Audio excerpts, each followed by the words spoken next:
In this month's SA Life magazine, I'm trying to encourage the kids to get back into the kitchen with their parents to do some cooking, and so there are lots of recipes in the magazine, but I'm going to do a special one today.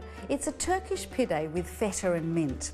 Now I've got my yeast ready. It's a cup of warm water, a tablespoon of yeast and a tablespoon of olive oil, and that's going to start to rise.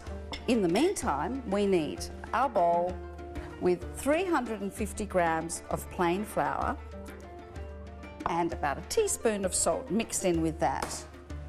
I'm going to make a well in the middle here and then pour in my yeast mixture.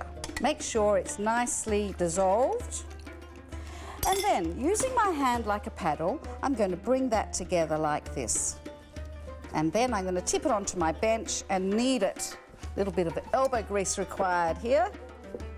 So I'm using the heel of my hand to stretch it out, then turn it over, turn it round and keep on kneading. The faster you go, the better the dough's going to be. So then put it in an oiled bowl, cover it with Glad wrap and set it aside in a warm place to rise. It may take an hour or so to double in size, but when it is, this is the bit the kids love.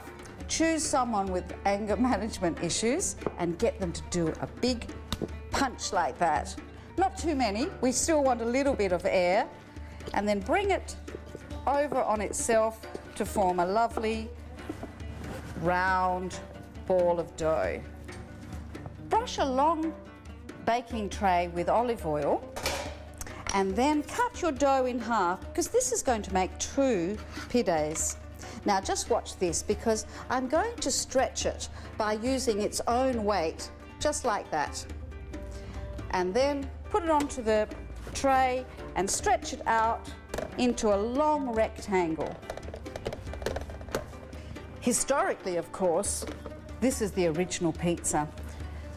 The Turkish traders took it all through the southern Mediterranean.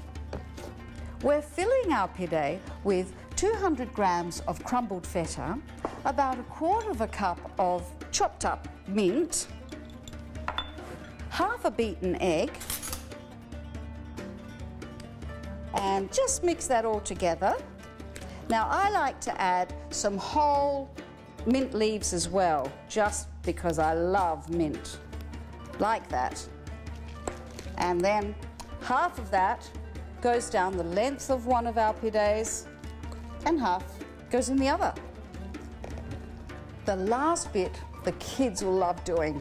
You need to pinch this like so, enclose the end, make sure that it's well sealed. Sometimes they open, but you know what? It doesn't matter. Brush each of our pide with our beaten egg, and then another job for little hands, sprinkled all over with sesame seed. I've already got the oven preheated at 210, and these will take somewhere between 15 and 20 minutes to cook. How gorgeous is that for a family lunch? And how proud are the kids going to be because they've had a hand in it? You know, they could make little tiny ones for their lunch boxes during the week. My gorgeous Turkish pide with feta and mint. When you download this recipe, you'll find a whole lot of other recipes for different fillings. And don't forget, in this month's SA Life magazine, a whole lot more recipes for the kids to try.